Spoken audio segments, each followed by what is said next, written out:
The fateful night that sparked a tragedy.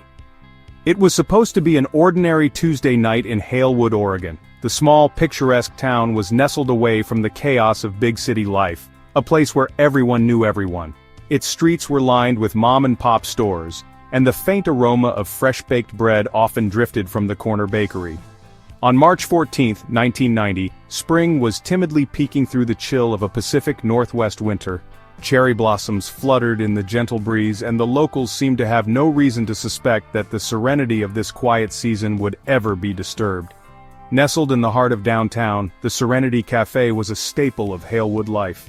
A quaint family-run business, it echoed with the lively chatter of regulars, teachers, retirees, and young couples stopping in for their nightly caffeine fix.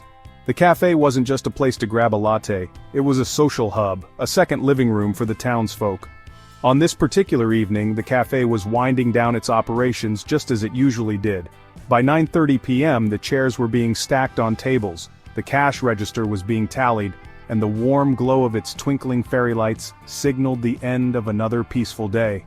But peace, it seems, was not in the cards for Serenity that night. At precisely 10:47 p.m., a neighbor recalled hearing a faint noise. It wasn't a scream or a loud crash, just a strange thud, barely audible over the rustle of the trees and the distant hum of cars rushing down the freeway. Most dismissed it as the sound of trash bins being tossed over by the wind. But for 6 unlucky souls inside Serenity Cafe, the night had already descended into unimaginable horror. The first sign of trouble came when Janet Alvarez, the cafe's owner, hadn't answered her sister's evening phone call. Janet, a notoriously punctual woman with a penchant for returning calls even during the busiest hours, left her sister puzzled but not particularly worried. She's probably just wrapping up at the cafe, her sister told herself. But by midnight, when the streets of Halewood were in complete silence, there was no escaping an eerie feeling creeping in. At 1:15 a.m., Officer Randy Coleman of the Halewood Police Department received a frantic call. A passerby had noticed the back door of Serenity Cafe slightly ajar.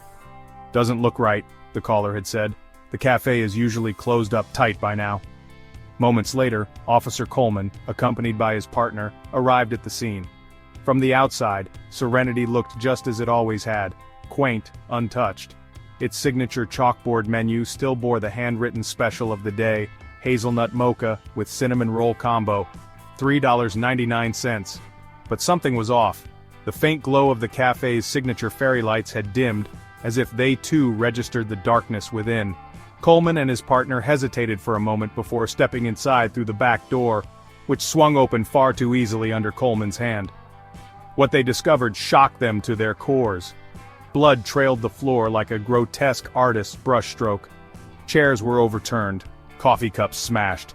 The warm, welcoming ambiance of the cafe had turned into a tableau of terror no one could have anticipated. And so began one of Oregon's most sinister mysteries, a night that would pierce the soul of Halewood and leave scars far deeper than any wound. The horrific crime scene. The clock struck 1:02 a.m. as officers Randy Coleman and Mark Henson cautiously approached the back of Serenity Cafe. The faint glow of their squad car's headlights barely illuminated the shadow-soaked rear alley. It wasn't unusual for Halewood to be shrouded in quiet by this hour. This was, after all, a town that prized tranquility. But there was something unnervingly still about the cafe that night, as if the very air surrounding it knew better than to move. The back door stood slightly ajar, just enough to raise the hair on the back of Coleman's neck. "Doors like these don't get left open. Not here," he muttered, his voice low and tense. Mark nodded silently, his hand already resting on the grip of his pistol. They exchanged a glance, each seeing their own unease mirrored in the other's expression. This wasn't going to be a routine call. Coleman pushed the door open with deliberate caution, the creak of rusted hinges breaking the silence like a scream. The officers hesitated briefly before stepping inside, their boots crunching against something brittle on the tiled floor. It wasn't long before the smell hit them, a metallic tang mingled with the faint, bitter scent of spilled coffee. Coleman swallowed hard. He'd been on the force for over 15 years, but this was different. The glow of their flashlights cut through the darkness, revealing a scene straight out of a nightmare. Overturned chairs and shattered ceramic littered the floor. Tables that should have been neatly set for the morning's rush were askew, their place settings scattered like a violent windstorm had passed through.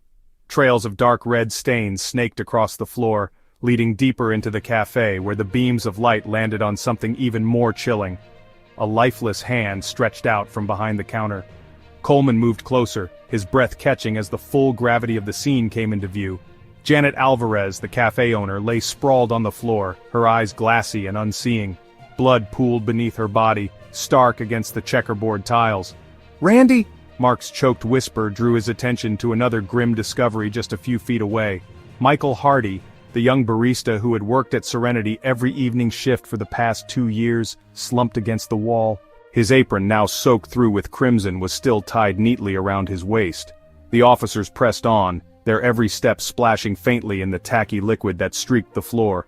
Mark's flashlight beam landed on what had once been one of the cafe's cozy corners. Here sat a small group of tables, where regular customers used to laugh, sip their lattes, and share quiet conversations about their day. Now the area bore witness to an unfathomable massacre. Bodies were scattered like abandoned marionettes, 4 of them, all lifeless, all soaked in blood. A half-eaten cinnamon roll still sat on one table, a grim indication that the attack had come without warning. "It's like they didn't even have time to react," muttered Coleman, his voice hoarse with disbelief. Their investigation led them to the kitchen doors. Breathing shallow, they pushed through into the back of the cafe, where the faint hum of refrigeration units provided a jarring contrast to the silence. The cold storage room was closed, but a smear of reddish streaks on the handle signaled that they would find more horror within. Steeling themselves, Mark opened the door, and the officers were immediately greeted with a burst of chilled air. Inside, 2 bodies rested in horrifying stillness, their faces pale and rigid from the cold. The officers shut the door quickly, as though to trap the scene within. "You think this is a robbery gone wrong?" Mark asked, his voice breaking the heavy quiet. Coleman hesitated. "Maybe, but look at this." His flashlight pointed toward an undisturbed pastry display at the counter. The register had been emptied, sure, but nothing else seemed to have been touched. No signs of frantic looting, ripped shelves, or overturned containers. Someone had done this with scarily precise intentions, not the chaotic recklessness of a panicked thief. As the officers began documenting the scene, the weight of what they'd stumbled upon began to settle over them. This wasn't just a local tragedy, it was something far more sinister. The Serenity Cafe, once the embodiment of community and comfort, had been transformed into a grotesque crime scene that would haunt Halewood for decades to come. The victims. They were more than just names on a report. Each one of the 6 victims was a thread woven into the fabric of Halewood's close-knit community, their lives intertwined with the charm and rhythm of Serenity Cafe. To the town, they were neighbors, friends, family. To whoever committed these heinous acts, they were simply in the wrong place at the wrong time. Janet Alvarez, 48, the heart and soul of Serenity Cafe, was among those who lost their lives that night. Janet wasn't just the owner. She was a central figure in Halewood. With her contagious laugh and a knack for remembering every customer's usual, she was the glue that held the cafe together.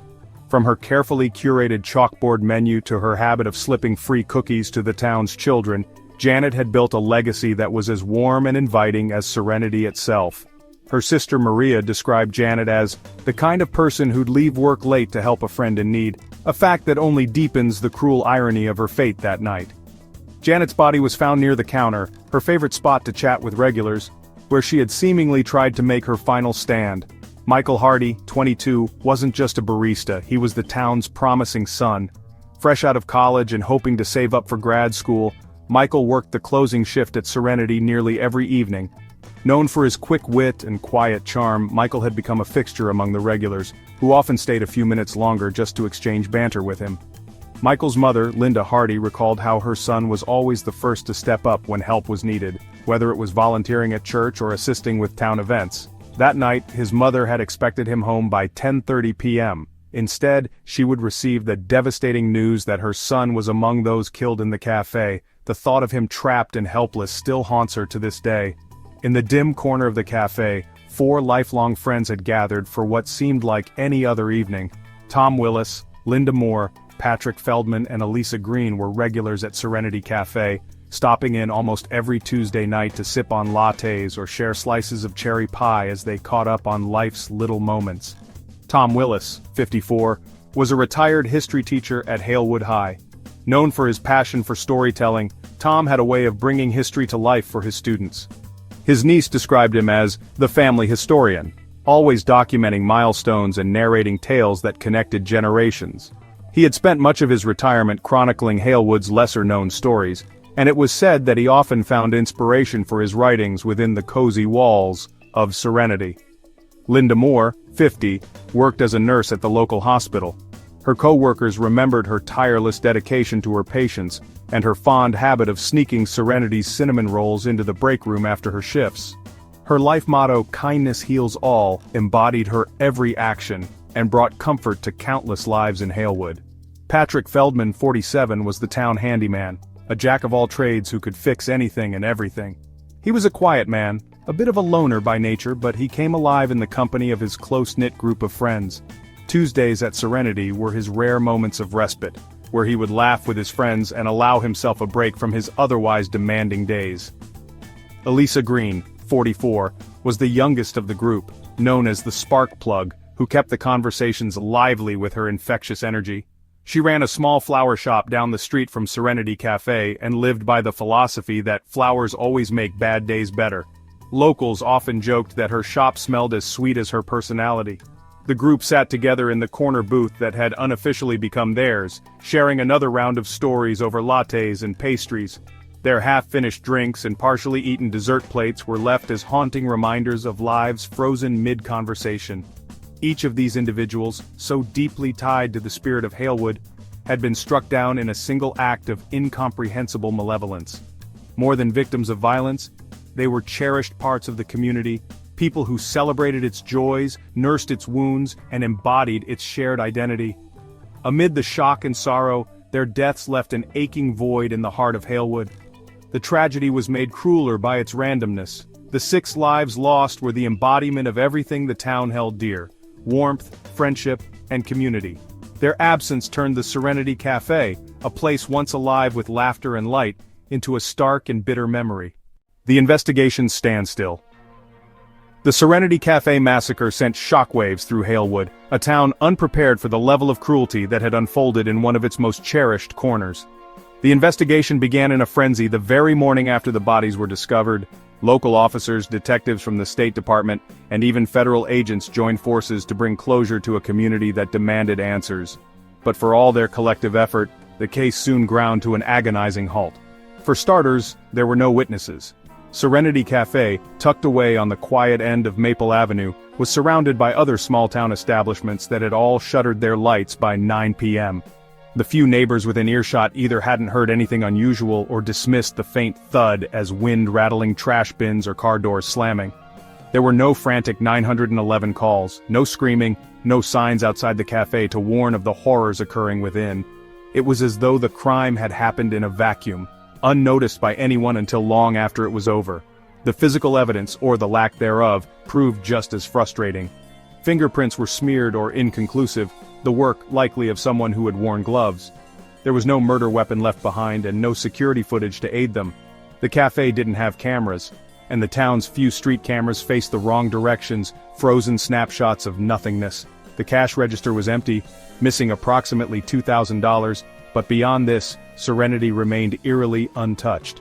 The pastry case was unbroken, shelves orderly, and the kitchen an unremarkable testament to the mundane. "It's almost surgical," one detective had muttered, raking his fingers through graying hair. They took what they needed, the money, and left everything else intact. But then came the blood. There was far too much of it. Trails weaved across the cafe, evidence of a struggle, frantic movement, and a violence that had no place in this normally quiet space. The scene was gruesome, yes, but it was also maddeningly ambiguous. How many perpetrators were there? 2, 3, maybe just one? No bullet casings were found, leaving the caliber of the weapon used to nothing but educated guesses. Any attempt to create a firm timeline was derailed by a combination of chaos and silence, pieced together with nothing but approximations. "You'd expect an amateur, someone panicked or messy," Randy Coleman, one of the first responding officers, later said in an interview, "but this wasn't rushed, it was deliberate, controlled, calculated." It was a chilling observation, one many investigators couldn't shake. Adding to their woes, any potential breakthroughs were hampered by outdated forensic technology. DNA testing, still in its infancy in 1990, offered no immediate revelations. Authorities swabbed surfaces, collected strands of hair, and bagged what few clues they could find, including half-drunk cups of coffee and a discarded napkin near one of the victims. These items were carefully preserved, but at the time, they felt like puzzle pieces from the wrong box. Every lead seemed promising at first, only to spiral into a dead end. In the days that followed, detectives questioned known burglars, former employees of the cafe, and individuals who'd committed crimes in neighboring counties, but every interview ended the same way: nothing. Early speculation suggested a robbery gone wrong. Someone had come looking for cash, panicked, and turned deadly. But this theory unraveled under closer scrutiny. Why kill everyone? Why not run as soon as tensions heightened? And more troubling of all, why were no signs of looting or disarray found anywhere but the register? As weeks stretched into months, the media descended on the town, feeding off the darkness that now clouded Halewood. National reporters filled parked vans along quiet cul-de-sacs, interviewing weary townsfolk who blinked under harsh camera lights. Headlines ranged from "Who Killed Halewood's Heart" to "The Serenity Slaughter, a Robbery or Something More Sinister." Press conferences held by local law enforcement grew increasingly tense, as journalists demanded answers the investigators couldn't provide. "We are pursuing all possible leads," the Halewood police chief would say, his tired eyes conveying a level of defeat his voice refused to admit. Behind closed doors, the department knew they were running out of new angles, new places to look. The town too began to fracture under the weight of the unknown. Rumors circulated like wildfire. Maybe it had been an outsider passing through, a stranger bent on destruction who had vanished into the night. Others pointed fingers at familiar faces, locals with secrets to hide and long-standing grudges that might have driven them to kill. The cafe itself became an object of superstition, avoided even during the daylight hours. Where once warm laughter and quiet clinking china filled the air, now only whispers and prayers passed by. By late 1990, the investigation had gone cold. The case wasn't officially closed, but resources were diverted elsewhere, and focus moved on to other crimes. For the families of the victims, this felt like the deepest betrayal of all. Linda Hardy, Michael's mother, channeled her grief into furious advocacy, penning a public letter that read in part, "Each day that passes without justice is another wound for all of us who've had our loved ones stolen. We need answers. If not now, then when?" It was a sentiment shared by the entire community, but offered no relief to the families staring down an endless void of silence. One FBI profiler called the Serenity case a perfect storm of difficulty. No witnesses, limited evidence, restrained technology, and, perhaps most hauntingly, no clear motive. "We're talking about monsters," the profiler said grimly. "People who can walk into a cafe, shoot 6 innocent people, and vanish without so much as a footprint. Monsters aren't easily caught." And so Halewood was left to carry the weight of its unanswered questions. The Serenity Cafe stood empty, its doors shuttered, its fairy lights now forever dark. As the seasons passed, the building became less of a landmark and more of a haunting reminder, a symbol of lives taken, justice delayed, and a pain no timeline could heal. The decisive clue. 15 years had passed since the night that shattered Halewood's innocence. 15 long years of dead ends, fading leads, and a relentless ache in the hearts of those left behind. For over a decade, the Serenity Cafe remained a chilling footnote in local folklore, its horrific tale passed down as both a cautionary tale and a grim reminder of how answers sometimes remain out of reach. Residents had grown to live with the silence, with the question marks, with the eerie sense that whoever had committed the unthinkable had simply vanished into thin air. Yet, as time marched on, technology evolved, minds turned keener, and in 2005, an unexpected crack appeared in the stone wall that had been the Serenity case. It all began with something so small it could have been overlooked, a plate of food left behind. In the cafe's meticulous evidence gathering 2 decades prior, investigators had swept up everything they could, including the half-eaten cinnamon roll and the small glass of coffee left at the corner table. At the time, it was filed away like the rest of the evidence, catalogued, but nearly forgotten. DNA testing in the 1990s was a frontier science, a technological toddler unable to do much more than offer vague hints. The substances swabbed, sampled, and sealed in little bags of evidence were labeled as inconclusive, and that would be the last spoken word on them for years. But the world had changed by 2005. Investigative television shows like Cold Case Files brought a wave of revived interest into dormant crimes, aided by advances in forensic science to solve what had seemed unsolvable. Across the nation, long-forgotten evidence was being retrieved, retested, and scrutinized. Halewood wasn't an exception. The Serenity case was reopened, not officially but quietly, almost delicately. It had become a black eye for law enforcement, an unsolved tragedy some in law enforcement preferred to avoid mentioning. Nevertheless, something about this case still whispered to those who remembered it. It was Detective Alice Grayson, a dogged investigator from the State Department, who began combing through old evidence logs, pulling files that had gathered nearly 2 inches worth of dust in storage units. Grayson wasn't from Halewood. Her fresh eyes carried no burden of small-town grief or personal connections to the victims. To her, this was a puzzle, a cold and brutal mystery, with missing pieces that might just fall into place with persistence. The moment of truth came on a rainy Oregon morning. Detective Grayson, armed with the forgotten bag of evidence, sat across from a forensic analyst in a gleaming lab that looked far more futuristic than the cramped police offices where this case once resided. Inside the little bag were a few untouched artifacts, a fork, a crumb-streaked napkin, and a coffee cup rimmed faintly with the residue of smudged lips. 21st century technology unlocked a key that had been hiding in plain sight. DNA traces from the coffee cup now yielded a match. It wasn't theoretical, it wasn't distant and inconclusive, it was specific. Mason Garrett. At 31 years old in 1990, Garrett had been virtually invisible, an unremarkable face among billions. He had no prior criminal history, no major run-ins with the law. At the time of the crime, he wasn't even considered a suspect, a fact that still chills those who later reviewed the case. His name showed up on no lists, his face in no mugshots. He had simply been another face in the cafe, another body in a quiet town. It wasn't just DNA, though, that placed Garrett under scrutiny. Grayson, once given the name from genetic databases, began piecing together a new timeline. With resources unavailable in 1990, she retraced the faintly flickering footsteps of Garrett's life.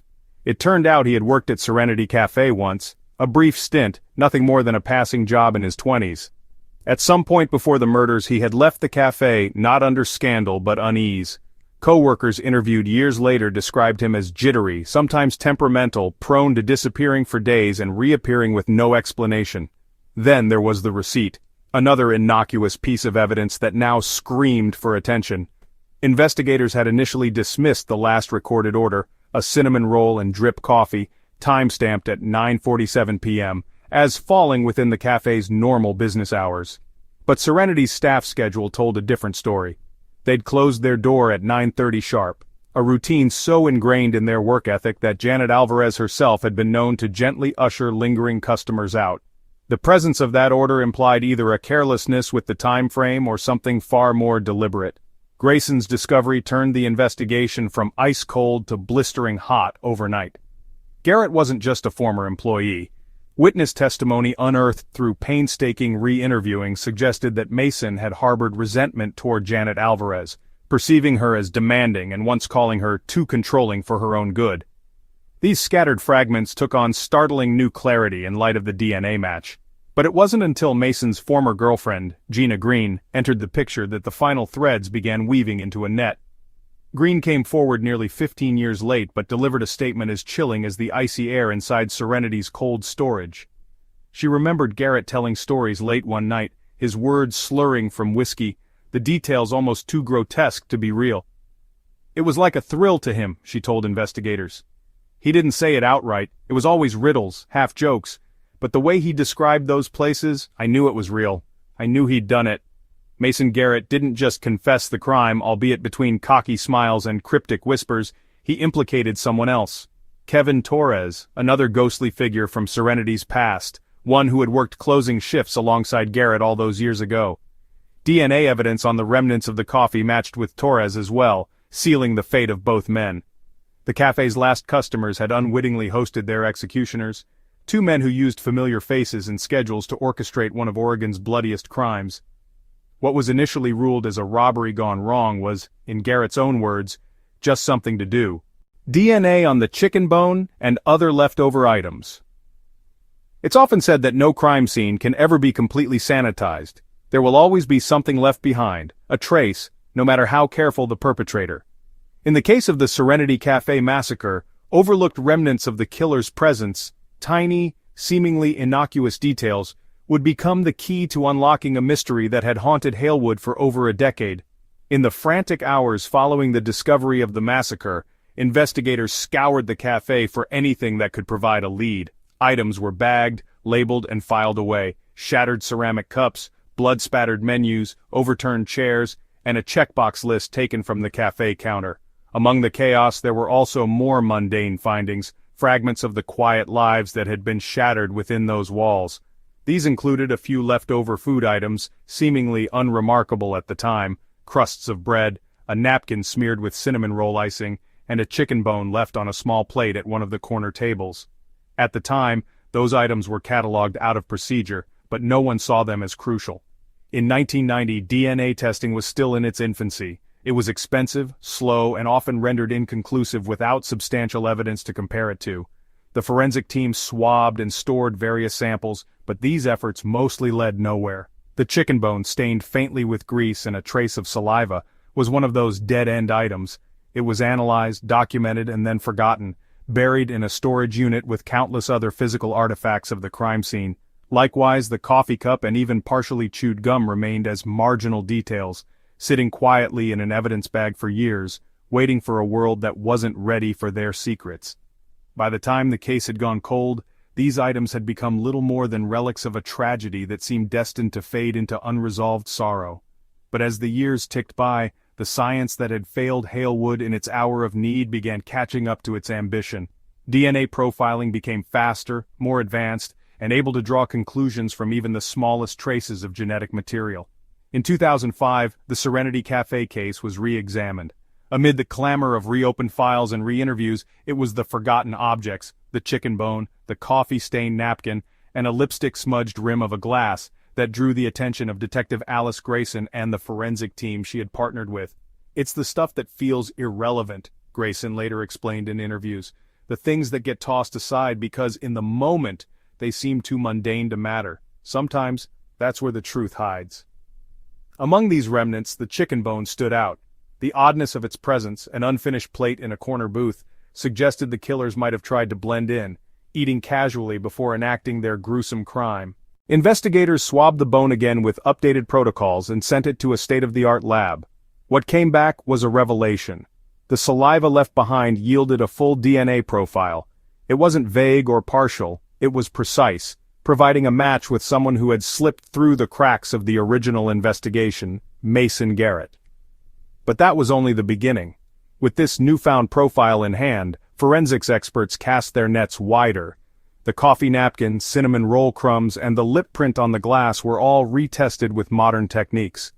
One by one, the results confirmed a horrifying realization. More than one killer had been lurking in Serenity Cafe that night. A second DNA match emerged, leading investigators to Kevin Torres, a former co-worker of Garrett. What shocked the forensic team wasn't just the clarity of the evidence, but how it had gone unnoticed for so long. Each item, from the smeared napkin to the greasy chicken bone, carried the story of that night in microscopic detail, stories that only technology decades ahead of the crime could have uncovered. As the revelations mounted, the chicken bone itself became somewhat infamous in the world of forensic investigation. For years it had been sealed away in an innocuous evidence bag, dismissed as an unimportant curiosity. But in the end, it proved to be the most damning piece of evidence, its tiny trace of saliva powerful enough to unravel years of confusion, frustration, and grief. A single careless act, leaving behind a fragment of food, brought Mason Garrett straight into the crosshairs of justice. The symbolism wasn't lost on the people of Halewood. Something as simple, as mundane, as disposable as discarded food could hold such unimaginable weight. To a town that had spent 15 years aching for clarity, the idea that justice had been clawing its way out of a chicken bone was almost poetic. The seemingly mundane had turned into the extraordinary. The killers, so certain they had left without a trace, had walked away from Serenity Cafe believing the crime was as clean and absolute as the flick of a light switch. They had underestimated the persistence of a grieving community, the sharp eye of a tenacious investigator, and technology that eventually outpaced their planning. With this breakthrough, the case was no longer theoretical. The DNA pulled from these items not only implicated Garrett and Torres, but tied them directly to the events as the culprits behind what most had assumed was an unsolvable tragedy. What had once been random objects littering an evidence log now burned brightly as the final push toward closure. And so, it was the chicken bone, the coffee napkin, and every small, overlooked detail that began to reunite Halewood with its peace. These items reminded everyone, from detectives to grieving families, that sometimes the answers are silent witnesses patiently waiting to be found. The police's biggest mistake. In the aftermath of the Serenity Cafe massacre, overwhelming chaos and pressure bore down upon the Halewood Police Department. A community had been broken to its core. A town that had prided itself on safety and trust was now drowning in suspicion and fear. The police, many of whom were not accustomed to handling complex violent crimes, faced intense scrutiny. In their race to find answers and offer assurances to a grieving town, a critical mistake was made, one that would haunt the investigation for years to come. The oversight occurred 2 blocks away from Serenity Cafe, where a small gas station, Maple Avenue Fuel and Market, operated 24/7. It wasn't much, a dimly lit corner station frequented mostly by locals topping off their tanks or grabbing a bag of chips on their way home. At the time of the massacre, it seemed like an outlying detail, a minor fixture in an otherwise intense crime scene investigation. But Maple Avenue Fuel and Market had one feature that no one else in Halewood did: a surveillance camera. The camera, cracked and a little dated, was perched above the gas station's single-register counter, its lens angled at both the front door and the pumps beyond. It was the kind of security measure more focused on catching gas thieves than documenting anything of greater significance. Still, its positioning gave it a partial view of Maple Avenue, the sleepy road that led toward the back entrance of Serenity Cafe. It was possible that the perpetrators, fleeing or even arriving without notice, had crossed into its frame. But no one checked the footage, at least not right away. The team working the Serenity case had been understandably absorbed with the colossal task that lay before them. The cafe was a bloodbath, a swirling chaos of physical evidence, victim identifications, and media pressure. Detectives were combing through witness accounts, and forensic experts were working double shifts to process everything inside the cafe, from fingerprint dusting to bloodstain analysis.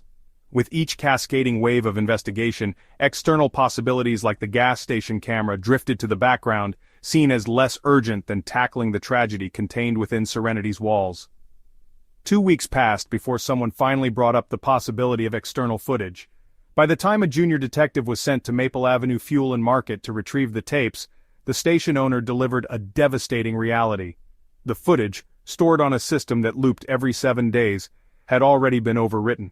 What could have been the case's single most pivotal clue had been erased, not maliciously, but due to the simple passage of time and negligence.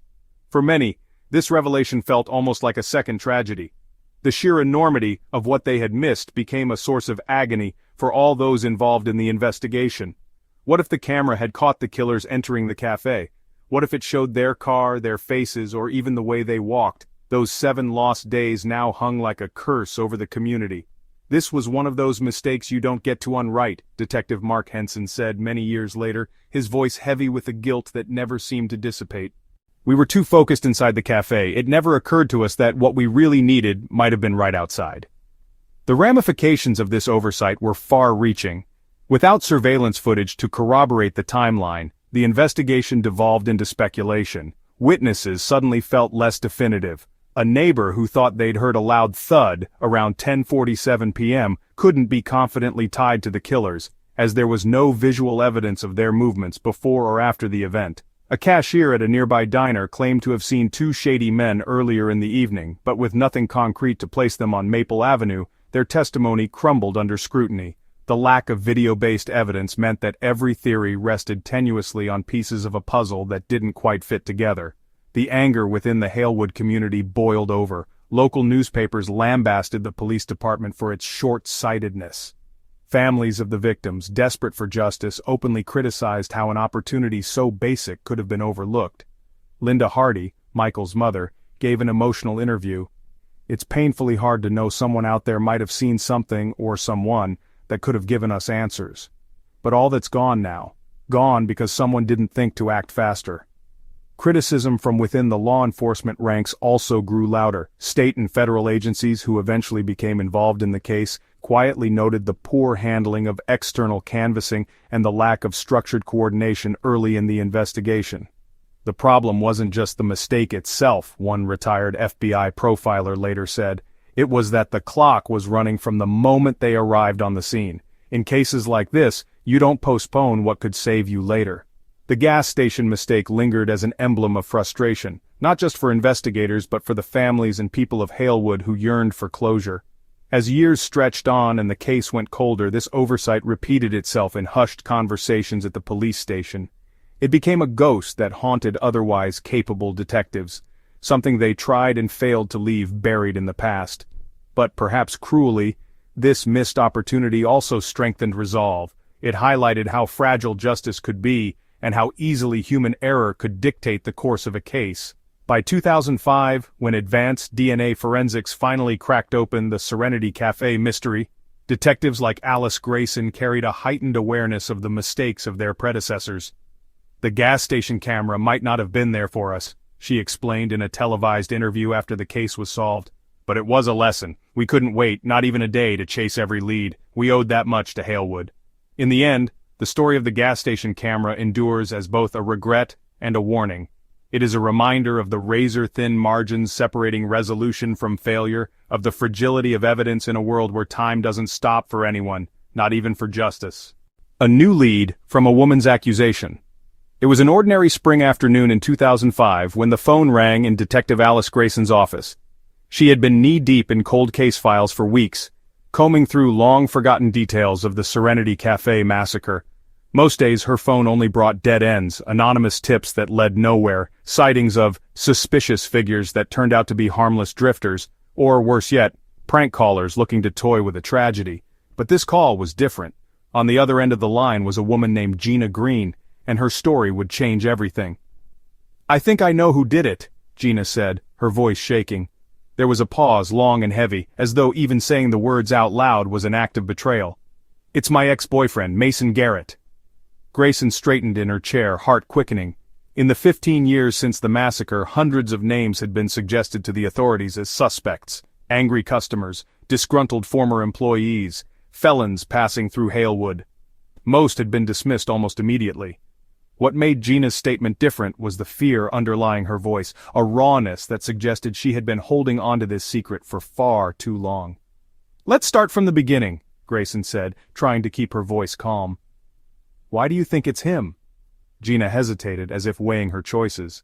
For years, she had convinced herself that what Mason had told her wasn't real. They'd been together back in the early 1990s when she was in her mid-20s, and Mason had been charming, a bit rough around the edges, but full of charisma.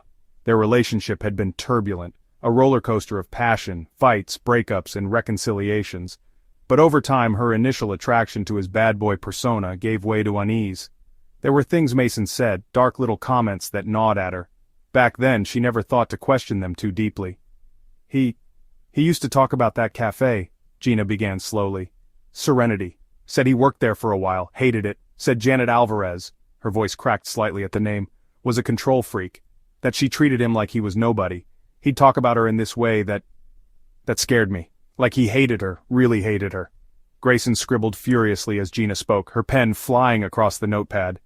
Former employees with a grudge had been a theory early on in the investigation, but none of them had led anywhere solid. Now she felt the pieces shifting in her mind, old theories suddenly gaining new weight. "And what did he say about the night of the murders?" Grayson pressed. For a moment Gina didn't answer. Then, with a deep breath, she said, "One night, years after it happened, he was drunk. I don't know why I remember it so clearly, but we were sitting on the couch watching TV and he just started talking about it. About the people at that stupid cafe. He said something like, it was too easy, they didn't even see it coming. And then he laughed, like it was some kind of joke. I didn't believe him at first. I thought he was just saying it to scare me." "What else did he say?" Grayson asked. There was another pause on the line and Gina's voice dropped to a whisper. He said there was blood everywhere. That it was messy but worth it. And then he smiled, like he was proud of it. Goosebumps prickled along Grayson's arms. This wasn't just idle gossip or a vague suspicion. This was the kind of detail that had never been released to the public. The crime scene had been well documented, but photographs of the blood-smeared floors and tables were locked away in police archives. not known to anyone outside law enforcement. Mason's chilling comment gave Gina's story undeniable credibility. Gina went on to recount other strange incidents during their relationship, the way Mason's temper could flare suddenly, the dark satisfaction he seemed to get from cruelty, and how nights of drinking would sometimes lead to cryptic statements that hinted at something darker in his past. "But the thing is," she said, almost pleading, "he never said it outright. It was always half jokes, things he'd imply, mutter under his breath, and then laugh like it didn't mean anything." Grayson probed further. Had Mason kept anything from that night? Had he talked about accomplices? Gina shook her head but mentioned another name that made Grayson's pulse spike: Kevin Torres. He wasn't around a lot, but sometimes Mason would talk about this guy he used to hang out with. He never called him a friend, more like a partner in something, though I didn't know what. I figured they just got into trouble together, but now I'm wondering. When the call ended, Grayson sat back in her chair, her mind racing. There had been whispers of multiple perpetrators almost from the beginning of the case, but this was the first real lead that connected not just one potential killer, but two. Combined with the DNA evidence from the coffee cup and other items recently reanalyzed, a picture of the crime began to take shape. Garrett and Torres weren't just ghostly figures lurking in the background, they were real men, tied to Halewood, and now increasingly tied to the night that had scarred the town forever. The next steps came quickly. Gina was brought in for a formal interview, her story recorded in meticulous detail. Detectives began hunting down old connections, Mason's jobs, his friends, his movements in the months leading up to the massacre. Witnesses who had worked at Serenity Cafe alongside him were re-interviewed, many of them shocked to hear his name resurface after all these years. Though memories had faded, some recalled tensions between Mason and Janet Alvarez, subtle but undeniable clashes that now seemed like glowing red flags in hindsight. When word got out about Gina's testimony, the people of Halewood were stunned. For 15 years the Serenity Cafe murders had felt like a locked door, an unsolvable tragedy that no amount of speculation could open. Now that door was beginning to creak open, revealing the dark truths that had been hidden behind it for so long. Gina Green's courage in coming forward, despite years of doubt, fear, and guilt, became a turning point in the case. Her words weren't just a lead, they were a lifeline to a town still aching for answers. And for Grayson, the lead detective, Gina's call proved one thing above all: even the coldest cases can thaw when someone is brave enough to speak up. The police's theory confirmed. For 15 long years, the Serenity Cafe murders at Halewood had been shrouded in mystery, a fog of unanswered questions that had gripped the town with fear and suspicion. But in April 2005, almost like a stray spark reigniting a dying fire, the evidence and testimonies began to converge, shining a light on the dark truth. What had been a theory dancing on the edge of reason finally solidified into an undeniable fact. Mason Garrett and Kevin Torres were the killers. The confirmation wasn't just a matter of connecting dots, it was a triumph of persistence against time. From the very beginning, investigators had suspected the massacre wasn't the work of random strangers passing through town. The coordinated precision of the attack and the eerie sense of control pointed toward someone familiar with the cafe, someone who knew its layout, its rhythms, its vulnerabilities. But for years, without sufficient evidence, this theory hung like a shadow in the room, something the police could feel but couldn't touch. The revelation began with Gina Green's testimony, the damning account of her ex-boyfriend Mason Garrett's drunken confessions years before. Her memories of his cryptic comments, his disdain for Serenity Cafe owner Janet Alvarez, and the chilling satisfaction with which he had described the massacre were like puzzle pieces that finally began to align. Gina had handed investigators a name, but it was the forensic team that delivered the proof. It started with small things. The DNA samples from the chicken bone, the coffee napkin, and the cinnamon roll crumbs that had been sitting in evidence bags for decades suddenly became the loudest voices in the room. The DNA pulled from these seemingly insignificant items tied Mason Garrett to the cafe, not just as someone who had been there in the past, but as someone physically present on that horrific night. Coupled with Gina's account of his behavior and his resentment toward the cafe, the circumstantial evidence grew heavier and heavier. Then came Kevin Torres. While Mason Garrett's DNA had been the first major breakthrough, the forensic reanalysis turned up something investigators hadn't expected. The traces on the coffee cup and the uneaten food weren't from one person, they were from two. This confirmed what detectives had quietly theorized, that the massacre required more than a single perpetrator. The coldness and efficiency of the crime, locking down the cafe, ensuring none of the victims escaped, and erasing enough evidence to evade law enforcement for years, indicated a kind of teamwork. Once Kevin Torres's DNA was matched to the scene, the floodgates opened. Investigators began cross-examining the timelines of both men. The deeper they dug, the more damning the connections became. Torres, like Garrett, had a history with Serenity Cafe. He had worked closing shifts alongside Garrett years earlier, and both men had been notably bitter after leaving their jobs there, feeling mistreated and undervalued. It was a bitter seed that seemed to plant itself in both men, growing into something dark and vengeful. Witnesses who had worked at Serenity Cafe were revisited, many of them in shock to hear the names resurface. "Mason, Kevin, they had their issues, but I never thought," one former co-worker stammered during an interview, but others recalled peculiar interactions that, in hindsight, felt suspicious. Mason's occasional angry remarks about Janet Alvarez's management style, Kevin's grumbling about the stress of the job. On their own, these details seemed unremarkable. But woven together with the newly discovered DNA evidence, they painted a picture of two men who had carried an immense grudge against their former employer and workplace. The physical evidence and testimonies weren't just about blaming Garrett and Torres. They tied the two men to the timeline of the crime itself. The last transaction at Serenity Cafe that night, a cinnamon roll and drip coffee, was time-stamped at 9:47 p.m. The cafe officially closed at 9:30 p.m., and Janet Alvarez, known for her punctuality, rarely allowed customers after hours. The presence of that late order pointed to customers who were more than strangers. They were familiar enough to be there when the doors should have been locked. This referenced back to the police theory that the killers had stayed behind after closing, blending in as harmless acquaintances before the violence began. Detective Alice Grayson conducted a meticulous reconstruction of the crime, piecing together a theory that was no longer speculative but firmly rooted in fact. Garrett and Torres had likely entered the cafe near closing time, placing their harmless order, coffee and a cinnamon roll, the same food items that would later betray them. Once the place emptied out and Janet Alvarez and Michael Hardy, the barista, started cleaning up, the two men struck. Both had likely locked the doors behind them, knowing full well no one would enter after dark in the sleepy town of Halewood. It wasn't just cold calculation, it was personal. Garrett's simmering hatred toward Janet now had a documented history, his grudge going back years. He had viewed her as controlling, overbearing, a woman who had belittled him during his short employment at Serenity. Torres, though quieter, seemed to follow Garrett's lead. He had expressed bitterness about his time at Serenity as well, though his motivations remained murkier.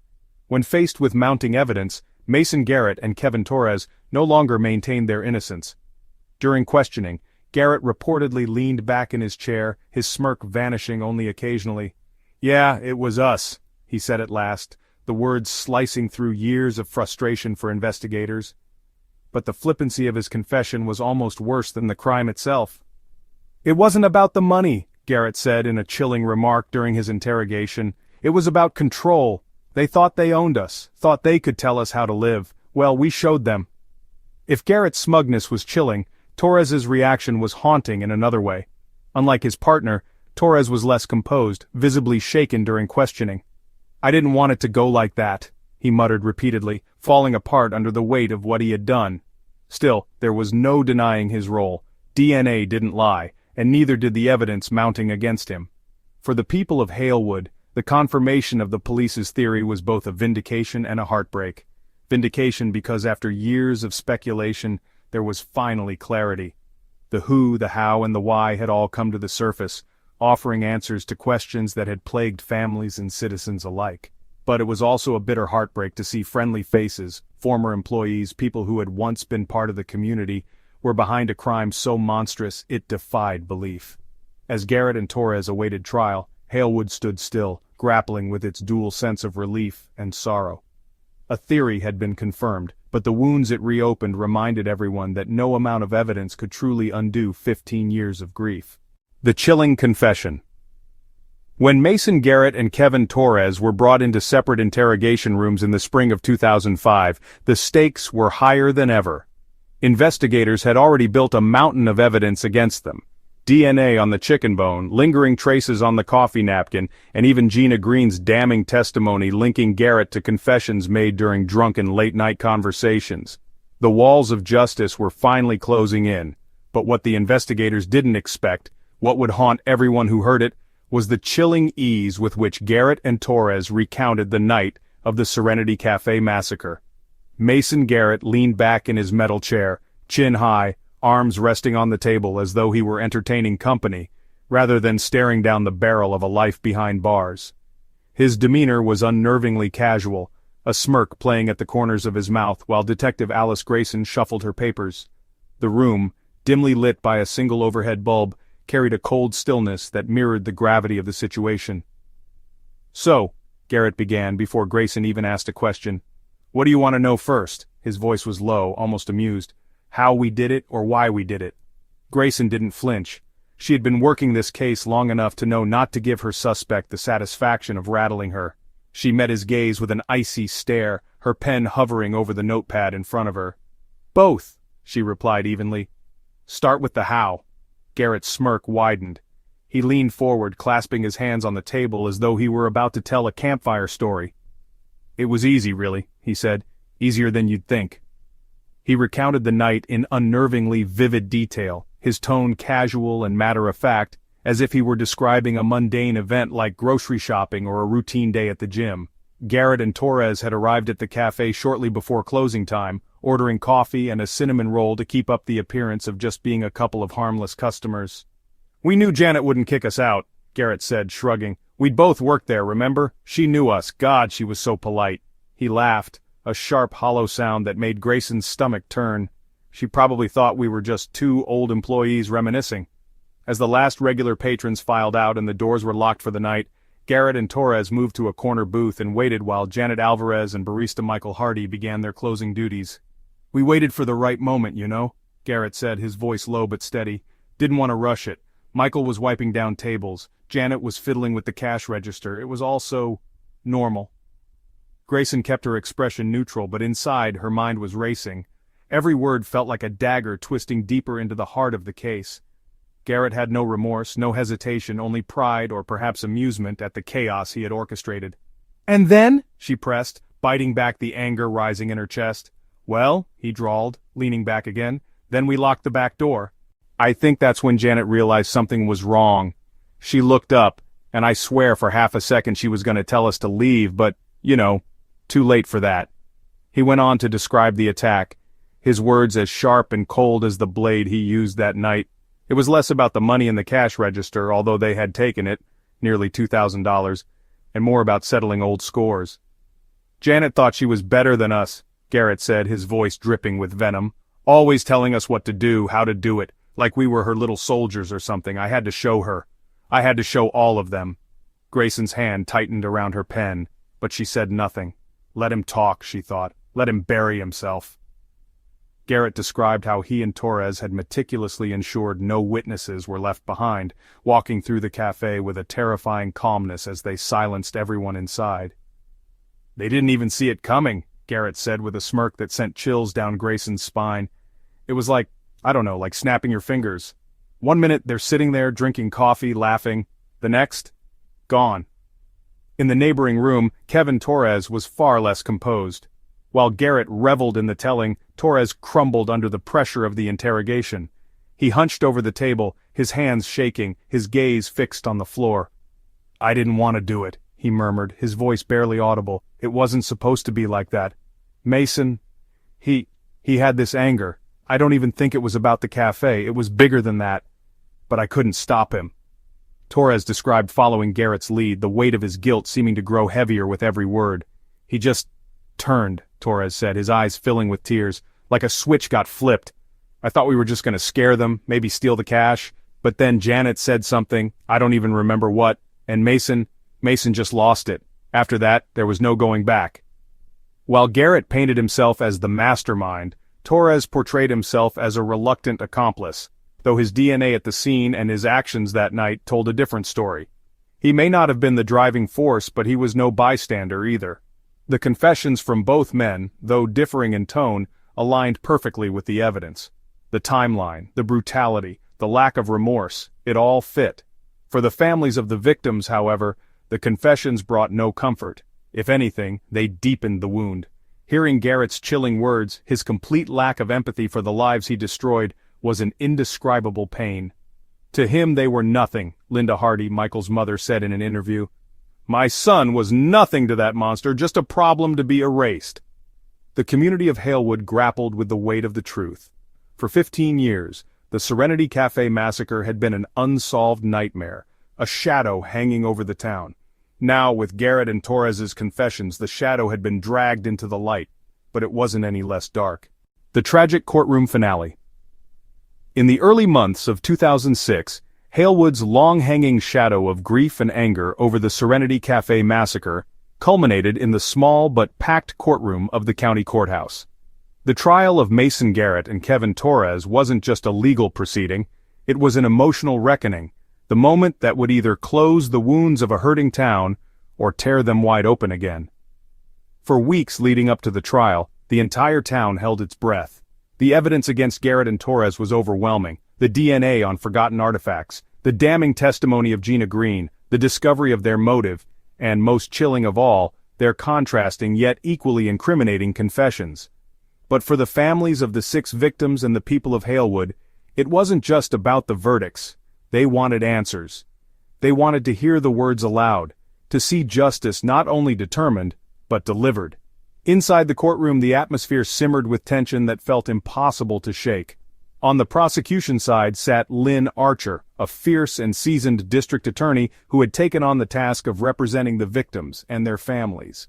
Archer's opening statement was direct, an unflinching recount of the brutality that unfolded at Serenity Cafe that quiet March night 15 years ago.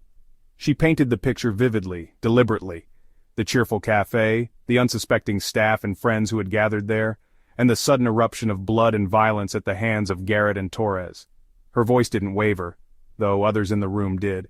Even before the first piece of evidence was presented, many were already fighting back tears.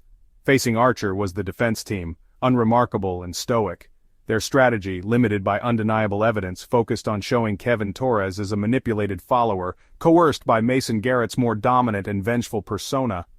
It was a tactic that sought to split the fates of the two men, but it did little to sway the emotions of those watching.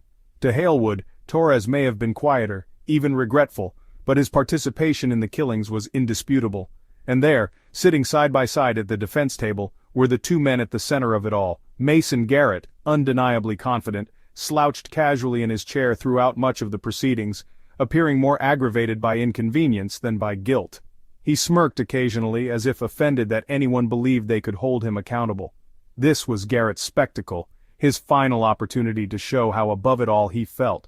Kevin Torres, on the other hand, was visibly defeated. His once shaky demeanor during questioning had given way to a hollow silence. He sat with slumped shoulders, rarely lifting his eyes from the floor as though eager to disappear entirely. If Garrett embodied defiance, Torres carried the weight of regret, a regret that, to many, didn't absolve him but only made his betrayal of the town he once knew sting that much more. The trial lasted 3 weeks, but for the families of the victims it felt like a lifetime. Forensic experts were called to the stand to go over each chilling detail.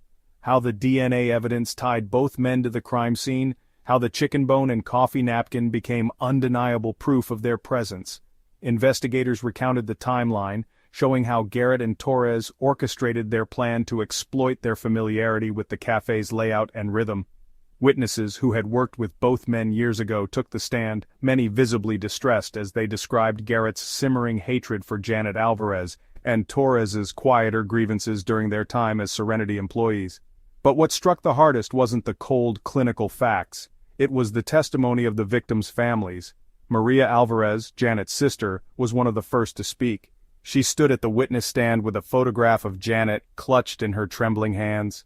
Her voice broke as she talked about her sister, the woman who loved cherry blossoms, who built Serenity Cafe from nothing, and who became the heartbeat of Halewood's small-town community. "She was my sister," Maria said, her throat tightening with emotion. "But more than that, Janet was kindness she didn't deserve. None of them deserved this." Linda Hardy, Michael's mother, was next. She described her son, just 22 years old at the time of his death, as ambitious and kind-hearted. "Michael just wanted to make people happy," she said softly, "and now, every time I think of him, all I can see is the fear he must have felt that night." Looking directly at Garrett for the first time, Linda's voice hardened. "I hope you understand, there's no closure for me. None. What you did doesn't leave. One by one, family members shared their pain. Tom Willis's niece remembered his vibrant love for history and family, how he had been working on documenting the untold tales of Halewood before his life was cut short. Elisa Green's youngest brother spoke through tears about her warmth, her laughter. Patrick Feldman's daughter struggled to finish her words. Her father had been the steady presence in her life, the one she never imagined could be stolen so cruelly. Each testimony laid bare the enormity of the loss, the gaping wound left in the lives of so many. When the prosecution rested, Mason Garrett requested to speak. There was an audible intake of breath throughout the courtroom. Garrett's attorney warned against it, but he refused to stay silent. Taking the stand himself, Garrett delivered what felt less like testimony and more like a cold monologue. He described his disdain for Janet Alvarez, his frustrations with his time at the cafe, his insistence that the killings were a message, though to whom and for what. His words felt more like posturing than justification. "They thought they were better than me," he said bluntly. "I showed them they weren't." The courtroom was stone silent. Even Kevin Torres refused to meet his co-defendant's gaze. After 3 weeks and a lengthy deliberation, the jury returned their verdict, guilty on all counts of first-degree murder, along with additional charges of armed robbery and conspiracy. Mason Garrett and Kevin Torres were sentenced to life imprisonment without the possibility of parole. Though faced with the same punishment, their reactions were worlds apart. Garrett sat motionless, his smirk replaced with a faint scowl. Torres wept quietly, his head bowed low, whispering what appeared to be apologies no one wanted to hear. For Halewood, the verdict felt both satisfying and hollow. Justice had been served in the technical sense. Garrett and Torres would never walk free again, but it was justice that came too late. No prison sentence could bring back Janet Alvarez, Michael Hardy, Tom Willis, Linda Moore, Patrick Feldman, or Elisa Green. No punishment could erase the 15 years of mourning, anger, and emptiness. Outside the courthouse, a crowd of reporters waited to capture the reactions of the victims' families. Maria Alvarez spoke calmly but with quiet strength. "No sentence brings my sister back. No verdict makes this right. But at least now, maybe, this town can try to heal." For others, healing seemed an impossible dream. Linda Hardy refused to speak to the press, walking swiftly past the cameras. Later, in an interview, she reflected, "I wanted them to rot behind bars, yes, but what can I say? My son is gone, my family is broken. What's left for me now?" The trial ended, but its aftermath lingered. The Serenity Cafe had long been demolished by the time the verdict came down, replaced by an unremarkable parking lot, a space as empty as the scars left behind. For the people of Halewood, the tragedy would remain a permanent part of their identity, a chilling reminder of how loss, no matter how justified, leaves wounds that time cannot fully heal. The dark past of the town. Halewood was never the same after the Serenity Cafe massacre. Before March 14, 1990, it had been the quintessential picture of small-town America. A place where everyone knew each other by name, where the local baker started his day at sunrise, and where Friday night football games at the high school drew half the town to the bleachers. It was a town that prized safety, where children biked home after dark and no one locked their doors. But all of that changed in one night, a night that shattered its heart and left scars that would never truly fade. The Serenity Cafe was once the beating soul of Halewood. Its warm glow lured in locals and visitors alike, a place where teachers graded papers over cups of coffee, teenagers had their first dates, and older couples huddled in booths reminiscing about the good old days. Janet Alvarez, the cafe's owner, had built it not just as a business but as a sanctuary of comfort, safety, and community. After the massacre, that sanctuary became a symbol of something far darker, the place where innocence was stolen and Halewood's soul was scarred forever. In the immediate aftermath, grief consumed the town. Families clung to one another, searching for answers that wouldn't come for years. Flowers, candles, and handwritten notes transformed the cafe's front steps into an impromptu memorial covered in trembling messages. "We miss you, Janet. Michael, you'll always be our light. Never forget Tom, Linda, Elisa, and Patrick."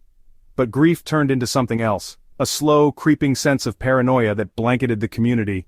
People started locking their doors. The nightly sound of kids playing tag in their cul-de-sacs was replaced with silence. Neighbors who used to wave warmly on morning walks now eyed each other with suspicion. After all, the crime had remained unsolved for so long, and as the case dragged on, uncertainty began to fester into wild speculation. Was the killer someone from out of town, a drifter who blew through Halewood's quiet streets and vanished into the night? Or, more horrifying, was it someone they knew? This lingering question fractured Halewood. The trust that had once bound its residents dissolved, replaced with whispered accusations and cautious glances. Rumors bloomed like weeds. Janet Alvarez had enemies, some said. Maybe she knew too much about someone's dirty secrets. Others suggested Michael Hardy, cut down in his 20s, might have ruffled the wrong feathers during his college days. Conspiracy theories grew louder, far-fetched but gaining traction in a town desperate for closure. The cafe, meanwhile, sat empty. Dust coated its once shiny floors, its tables remained overturned, and its chalkboard menu still faintly bore the words, "Hazelnut Mocha," $3.99, as though time had frozen inside.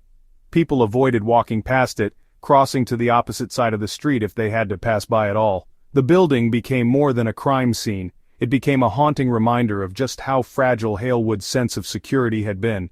Residents began referring to it bitterly as the tomb, cold, vacated and cursed in the eyes of the community.